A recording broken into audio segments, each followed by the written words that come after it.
Et salut à toutes et à tous, aujourd'hui on se retrouve pour une nouvelle vidéo. Et dans cette vidéo, on va tout simplement parler des Camponotus maculatus. Et oui, vous avez pu le voir à l'écran, vous avez pu le voir à la miniature, vous avez pu le voir au titre. C'est tout simplement le retour des fiches d'élevage aussi. J'ai réussi à m'organiser pour vous faire une fiche d'élevage. Il y en aura peut-être moins, mais il y en aura aussi quelques-unes, bien sûr. Je vais essayer de me concentrer aussi sur les vidéos, sur mes fourmis, sur pas mal de trucs. Et aussi, vous avez pu le voir aussi peut-être un petit peu à l'écran. La qualité est peut-être un peu meilleure. C'est normal, j'ai changé d'écran. J'ai pris un écran 165 Hz au lieu d'un écran 60 Hz. Donc la qualité sera forcément mieux pour vous. Et donc les gens, avant que la vidéo commence, j'aimerais tout simplement remercier tous ceux qui s'abonnent de jour en jour. Vous êtes trop les boss, les gens. Euh, N'hésitez pas aussi à mettre des commentaires et à liker en fait tout simplement. C'est juste incroyable les gens. On tente les 5 pouces bleus sous cette vidéo. Si je vois que vous arrivez à faire 5 pouces bleus, voire plus, et ben on fera tout simplement une autre fiche d'élevage sur une Camponotus tout aussi belle, sur un autre type de Camponotus ou de Messor ou de Fédol, ce que vous voulez. Mais en tout cas mettez les pouces bleus les gens et vous allez voir, vous n'allez pas le regretter du tout. Donc tout simplement, je vais tout simplement commencer avec les Camponotus maculatus. Elles sont de la famille des tribus de la Camponotini. Le niveau d'élevage est juste et pour débutants, il faut juste fournir une bonne température et ce sera parfait pour cette espèce. Au niveau de la répartition géographique, Afrique, Grèce, Asie du Sud-Ouest. Au niveau des habitats, elle préfère la steppe et la forêt bien sèche. C'est une fourmi qui est africaine, donc les fortes chaleurs, elle connaît, hein, vous inquiétez pas. La colonie est dite forme monogyne. La reine fait de 16 à 17 mm et elle est de la couleur à l'écran, elle est juste magnifique. Pour moi, c'est l'une des plus belles espèces du monde. Il n'y a pas photo à voir là-dessus, comparé à des Messor barbarus ou des Camponotus cruentatus qui sont quand même assez belles. Pour moi, la maculatus est juste incroyablement belle. Regardez-moi ce jaune, regardez-moi cette splendeur tout simplement à l'écran.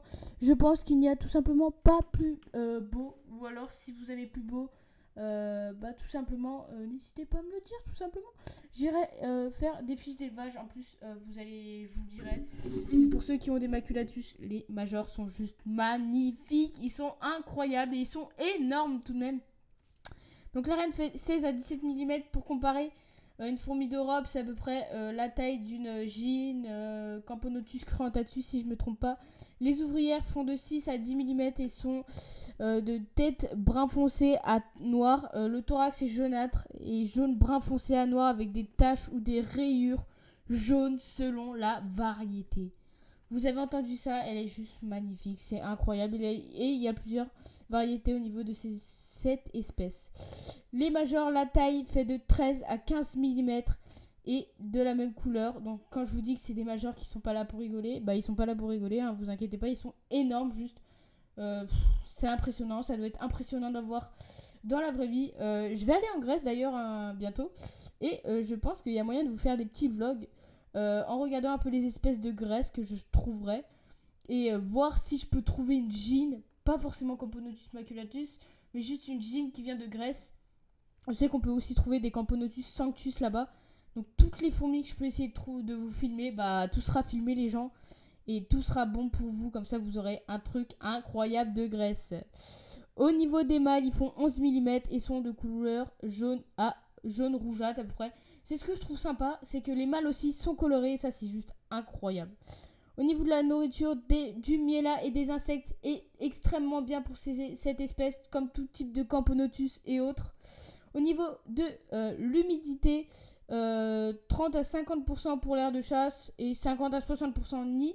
Mais vous pouvez aussi faire un nid totalement sec. Mais qui dit nid totalement sec, dit tout simplement aussi abreuvoir en permanence dans l'ADC. Au niveau de la température du nid, 24 à 28 degrés, c'est super bien. Et au niveau de l'air de chasse, j'ai regardé aussi, vous pouvez mettre 30 degrés sans problème, vu qu'elles ce sont des africaines. Faites attention aussi à bien regarder la température dans vos nids, à ce qu'il n'y ait pas une surchauffe au niveau de vos colonies de fourmis. Ça peut être malheureusement fatal, surtout que cette espèce coûte assez cher. Donc voilà. Au niveau de l'hibernation, pas d'hibernation du tout, mais on peut faire une petite pause hivernale de novembre à mars. Une pause hivernale, vous la faites tout simplement à température ambiante. Au niveau du développement, les essaimages se font de mars à juillet, suivant du coup le pays d'origine. Si vous les trouvez en Grèce, je crois que ce sera ces dates-là. En Afrique, ce sera je crois de juin à juillet aussi. Et ensuite, je m'en souviens plus pour l'Asie. Donc, j'essaierai de retrouver. Je vous dirai plus tard dans une autre colonie par rapport à ça. La fondation se déroule de manière claustrale, donc sans alimentation. Développement 45 jours de l'œuf aux travailleurs, en fonction de la température, bien sûr. Si vous la chauffez beaucoup, ça ira plus vite. Si vous la chauffez pas du tout, donc vous la laissez à 20 degrés, ça ira plus lentement. Donc, voilà. Au niveau de la taille de la colonie, la reine, en tout, la reine peut faire 10 000 individus, ce qui est assez énorme pour les Camponotus et pour des fourmis en général. Et quant à elle, la reine peut atteindre l'âge de 20 ans. C'est plus que les Camponotus européennes, qui sont des petites feignasses et qui peuvent survivre que 15 ans. Tout simplement, ce serait bien d'en prendre la graine sur les Maculatus parce que elles arrivent à vivre 20 ans. Donc si vous pouvez faire comme eux, ça peut être vraiment pas mal. Donc voilà les gens, c'est la fin de cette vidéo. J'espère qu'elle vous aura plu, j'espère qu'elle vous a redonné le moral. J'espère qu'elle vous a aéré votre vendredi soir, j'espère qu'elle vous aura plu. En tout cas, moi c'était un réel et immense plaisir de vous retourner une fiche d'élevage. Toujours autant de plaisir, toujours autant l'envie de faire des vidéos, toujours autant l'envie de progresser et tout.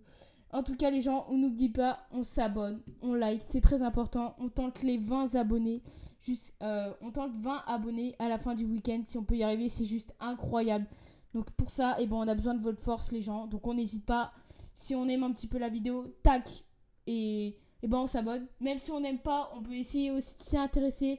Donc tu peux regarder les playlists où il y a plein d'autres fiches d'élevage et tu vas voir que l'élevage de fourmis, c'est fascinant. C'est beaucoup d'observations. Ça peut être 100% gratuit. T'es pas obligé de payer des espèces, des nids et tout. Si tu es bricoleur. Donc franchement, c'est juste incroyable. Et aussi, dites-moi, sur le suivi d'élevage, j'ai fait une aire de chasse. L'aire de chasse des Cruentatus, c'est tout simplement moi qui l'ai faite. Est-ce que vous voulez un tuto, oui ou non, pour tout simplement faire des aires de chasse? C'est avec un grand plaisir que je vous le ferai, franchement. Ça peut être hyper intéressant. Et aussi pour des nids, ça peut être hyper intéressant et ça peut tellement vous plaire. Et moi, ce sera avec plaisir. En tout cas les gens, c'est la fin de cette vidéo. J'espère qu'elle vous aura plu. N'hésitez pas à liker, à partager, à vous abonner avec vos amis et votre famille. Surtout, n'oubliez pas tout simplement de profiter de votre week-end, de faire des activités. Il fera peut-être beau, il fera peut-être moins beau à des endroits. En tout cas, c'était la mienne écologie. Allez, ciao ciao et bon week-end.